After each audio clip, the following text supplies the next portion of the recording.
Salut l'équipe, alors aujourd'hui, on est dimanche soir.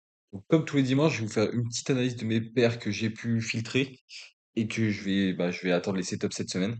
Donc il y a quand même quelques paires, donc je vais vous les montrer toutes une par une et vous expliquer un peu mon analyse.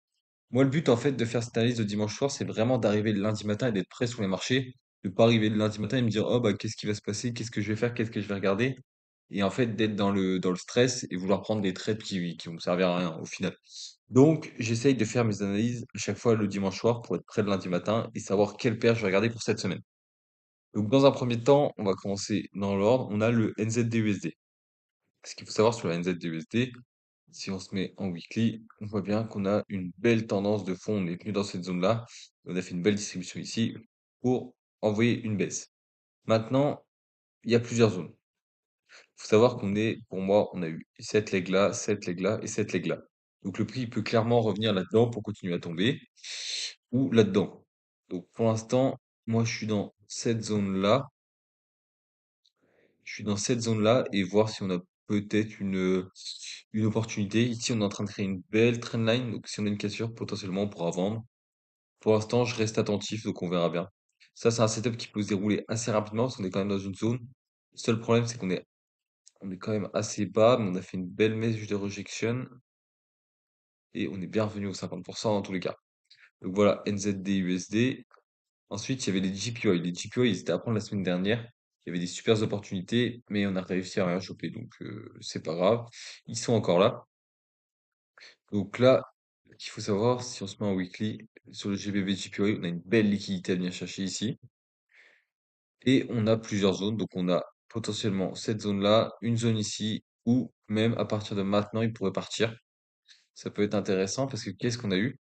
On avait une tendance baissière qui commençait à se mettre en place en H4. On a eu un break à ce niveau-là, parce que si on fait la structure ici, ici, ici, ici, ensuite ici, donc là, on a eu un break. Donc là, potentiellement, on pourrait prendre un swing. Qui dit swing dit TP assez haut, mais ça nous fait pas un RR de fou. Après, ce qu'il faut savoir, c'est avec les swaps, ça nous paye dans tous les cas dans le bon sens. Parce que les taux d'intérêt sont dans le bon sens. Là, ça ne ferait pas un setup de fou. J'aime bien avoir environ minimum, on va dire, 2 R. Il faudrait vraiment raffiner. Donc, à voir. Mais en tout cas, ça, c'est un setup intéressant pour cette semaine. On a eu un break, on a eu tout. Donc, voilà. Là, vous allez voir, on a pas mal de GPY. Donc, l'euro GPY, celui-là, on l'avait envoyé la semaine dernière dans le groupe. Donc, on a pu prendre un TP là-dessus. On l'avait envoyé, du coup, à ce niveau-là. Donc là, il est déroulé. Pour moi, il va continuer son petit mouvement. On a une liquidité à prendre juste là. Après, potentiellement, on pourrait retracer avant de repartir. Donc, s'il retrace dans une de ces deux zones-là, donc soit dans la zone là, soit dans la zone là, on pourrait le prendre. Vous allez voir vraiment, comme je vous dis, beaucoup de JPY. Pareil, c'est à des JPY. C'est à des JPY, on a plus de marge de manœuvre. Parce qu'on est vraiment pas tout en haut du mouvement comme on est sur l'euro JPY. Donc, il y a des liquidités à venir chercher ici et ici. Donc, celui-là, c'était un trade qu'on voulait prendre la semaine dernière. Donc, qu'est-ce qui s'était passé? On était revenu nickel, on était bien redescendu, on avait eu un break ici, mais il est jamais revenu nous tester. Du coup, ouais, il est venu retester ce bloc-là, mais pas celui-là. Donc là, bah, c'est pas grave, il n'y a pas de souci. En tous les cas, on a réussi à prendre des opportunités quand même assez intéressantes. Donc là, s'il retrace ici, ouais, s'il retrace dans cette zone, ça peut être intéressant. Après, essayer de le choper ici, ouais, potentiellement, il va continuer à monter, mais c'est compliqué. C'est compliqué de prendre ça. Il y a de fortes chances qu'il fasse ça. Donc là, hop, c'est ici. Et qu'il continue de monter, mais disons, c'est pas intéressant. Le prix est trop haut. Donc, pour l'instant, s'il revient dans cette zone, on le prendra. S'il reste comme ça, on le prendra pas. Alors, le TPY, le TPY, tac, tac, tac. Ouais, pareil, on a cette zone ici. Donc, on va dire de là à là. Est-ce que ça nous couvre de l'imbalance? Parce que là, on n'a plus l'imbalance. Si on avance un peu comme ça. Ouais. Il reste un tout petit peu d'imbalance ici, mais sinon pas grand-chose. Donc ouais, il faudrait. En fait, c'est le bloc, hein, c'est tout le bloc. Donc, s'il retrace dans le bloc, il nous fait une distribution, on pourrait le prendre. Donc, on verra bien. Je vais quand même mettre une petite flèche. Tac. Hop, hop. Pour moi. Alors. Là, normalement, encore un JPY. USD JPY, pareil, semaine dernière, hein. Semaine dernière, il y avait du setup, hein, sur le JPY. Ils avaient bien retracé la semaine d'avant. Et ensuite, ils ont explosé, hein. Est-ce qu'il y avait moyen de le choper? Il me semble que oui, il y avait super moyen. Comme vous voyez, c'est toujours pareil, hein. On était haussier, on attend, on a un beau retracement qui se crée, une belle trendline. On a notre structure qui est ici, on attend que ça break. Ensuite, bah, vous voyez, ça part, hein. Ça fait pas des RR de fou pour l'instant, mais c'est quand même des trades à prendre parce que c'est du trade positif, donc c'est intéressant, hein. Alors, USD CHF, USD CHF, USD CHF en weekly. En weekly, on est sur du plus bas de marché. Ça qui est un peu dommage. Et là, on a beaucoup de déséquilibres à venir combler. Là, pour l'instant, on voit que le prix, on est en range. Il ralentit assez fortement. Là, vraiment, on a un range. On n'a pas grand-chose qui se crée. Mais on n'a pas de réel mouvement. Ici, on a eu une belle baisse. Excusez-moi. Là, on a eu du mal à descendre, du mal à descendre. On commence à ralentir. Donc, quand on commence à ralentir, c'est potentiellement signe de retournement. Comme vous voyez ici, on descend, on ralentit, bam, on accélère. Là, ici, on ralentit à la hausse, bam, on accélère à la baisse, etc., etc. C'est toujours pareil. Quand il y a des phases de range, c'est littéralement avant d'envoyer le gros mouvement. Comme vous voyez, tout ça, c'est du range. Après, on envoie. Donc là, je vous l'ai montré. Et là, on est sur un big range. Donc, ce qui peut se passer, c'est soit une grosse accélération à la hausse, soit une grosse accélération à la baisse. Dans tous les cas, on a du mal à savoir ce qui va se passer. Pour moi, on est baissier. On est revenu dans une zone intéressante. Et en achat, on est en train de créer un break. Mais, comme vous voyez, structure ici, tac, tac, tac. Ici, on a break. Ça serait pour venir chercher des plus bas, mais ouais, pas totalement confiance en ce setup. C'est quand même un setup. Il y a la zone, il y a la cassure, il y a tout. Le problème, c'est le momentum. Et on est assez bas dans le mouvement. Donc, celui-là à voir. Euro, NZD, tac. On est revenu toucher une zone. Ouais, on est revenu pratiquement toucher la zone. On a fait une belle bougie, on n'est pas passé en dessous. On va regarder sur notre broker quand même au cas où. Ouais, si, on est passé en dessous, je pense. On est repassé en dessous. Ouais, non, pas sur tous les brokers. Ça, c'est un peu chiant. Des fois, je vous conseille de vérifier sur plusieurs brokers. Ouais, il n'y a pas combien d'avoir la vérité. Donc ça, je me pencherai plus dessus. On va pas perdre de temps là-dessus. Mais Euro NZD, si on est venu toquer la zone et qu'on est venu break ici, ça pourrait dire qu'on a eu une autre cassure et qu'on va continuer à venir chercher bah, toute cette, cette hausse. En weekly, est-ce qu'on est sur du plus haut? Oui, on est sur du plus haut. C'est un peu dur de vendre, disons, d'acheter. Mais la tendance est quand même là, donc on verra bien. USD CAD, USD CAD. Alors, USD CAD, tac, tac, tac. Là, moi, je l'attends. On est revenu dans cette grosse zone pour ensuite avoir un break ici, donc c'est plus un break daily. Si je n'abuse, tac, tac, tac, ouais, c'est un break daily, on va dire. Si on revient dans cette zone, ça pourrait m'intéresser. Parce qu'on a laissé pas mal de déséquilibre, peut-être même en weekly. Ouais. Donc voilà. On pourrait revenir dans cette zone pour ensuite pouvoir acheter.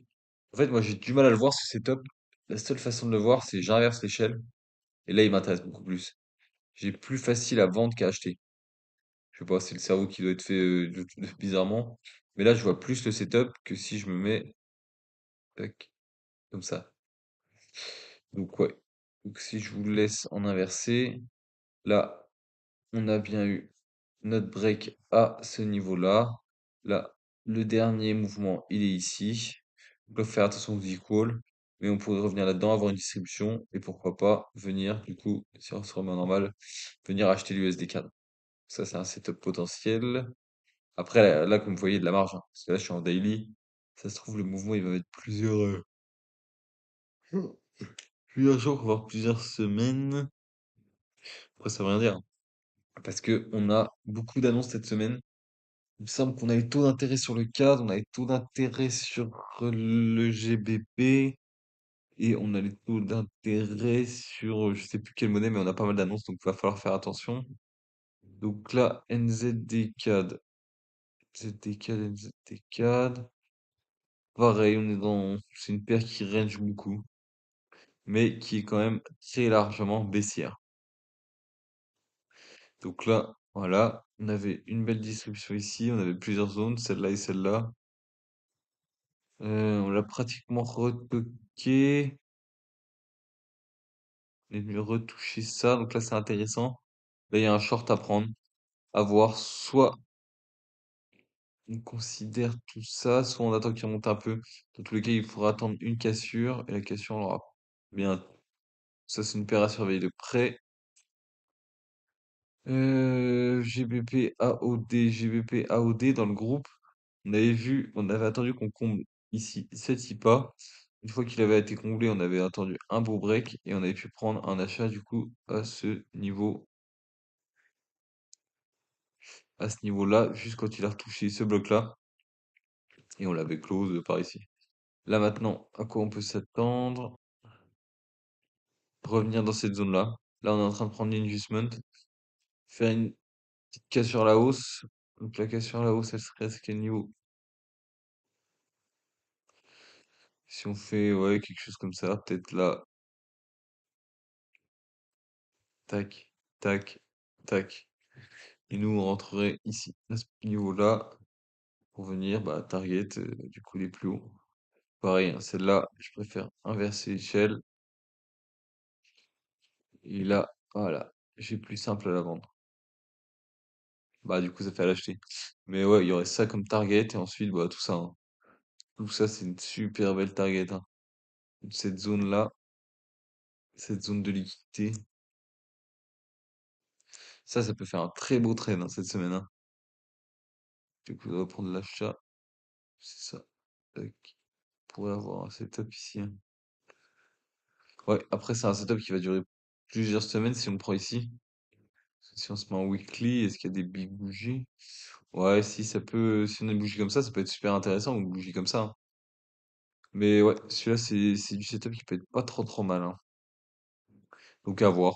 À voir si on a une confirmation. Après, si on n'a pas de confirmation, il pourrait clairement repartir plus haut pour ensuite rechuter. Bah, réacheter, on va dire, si on est dans le bon sens. Donc on verra. Ensuite, NZD, USD, non, ça c'est fait. Si on va du côté de EU, tac, EU. Je l'ai pas sur la même liste parce que celui-là, c'est mon petit depuis l'époque. Donc EU en daily, on est venu combler l'imbalance. Le problème, c'est la zone, elle m'intéressait pas de ouf. Alors, en soi, en daily, elle est pas trop mal. Parce que l'imbalance, c'est tout ce qu'il faut. Le seul problème, c'est vraiment toute cette zone. Bah, c'est pas.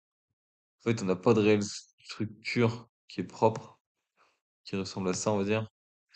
Tac, tac, tac, tac. Et un vrai break comme ça qui pourrait nous faire un retour pour ensuite chuter. Là, tout ça, on n'a pas. Là, c'est les petites structures dans tous les sens. Et là, ce qu'on a fait là, ça m'intéresse pas trop non plus. Par contre, sur le DXY, c'est vraiment plus intéressant. Surtout que le DXY, le bon, il me semble que c'est celui-là. Là, j'avais une zone ici, on est revenu dedans. Après, on peut clairement chuter ici, hein, et venir retravailler cette bougie, hein, parce que ça, c'est une énorme bougie. Mais si on en regarde le marché, pour l'instant, on consolide à la hausse, hein, même en daily. On avait cette zone-là, et pour l'instant, on consolide à la hausse pour venir nettoyer ça, et ensuite ça, hein. Donc là, ça peut être intéressant de continuer à short. Et le petit GU, lui, on a réussi à le short la semaine dernière, donc ça, c'était intéressant. Pareil, la zone est vraiment pas incroyable, hein. Ouais, la zone n'est pas ouf. Je préférais quelque chose comme ça, là. Tac, tac. Là, on avait vraiment une structure. Tac, tac, tac, tac, tac. Là, on avait vraiment un beau break et ensuite on pouvait short.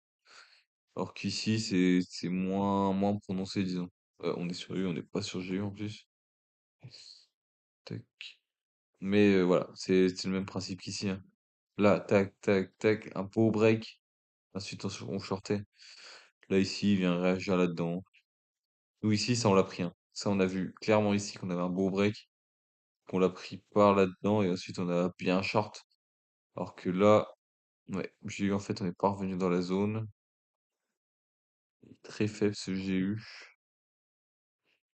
Qu'est-ce qu'on peut voir d'autre? Ouais. Ouais, très peu de choses intéressantes sur ce GU pour l'instant, pour un début de semaine. Donc ceux qui veulent voir les paires intéressantes, on aurait ça. Tac, si j'essaie de tout vous les mettre. Voilà. Il y a beaucoup de JPI, comme vous voyez, il y a 1, 2, 3, 4, 5, sachant qu'il y a une bonne partie qui sont déjà bien partis. Enfin, une bonne partie qui sont déjà bien partis. Là, il y en a pas mal qui ont déjà explosé. Donc il y a peu de chances qu'ils reviennent nous chercher. Donc ça nous laisse quelques setups. Le GBP AOD qui est pas trop mal. Non, il y a de quoi faire. On verra bien comment ça se déroule cette semaine, mais il y a de quoi faire. Donc voilà pour ma petite analyse. N'hésitez pas à rejoindre mon Telegram si vous voulez plus d'infos, que je vous dirai sûrement dans la semaine. Et si vous voulez des signaux. Donc voilà. Bonne soirée à tous.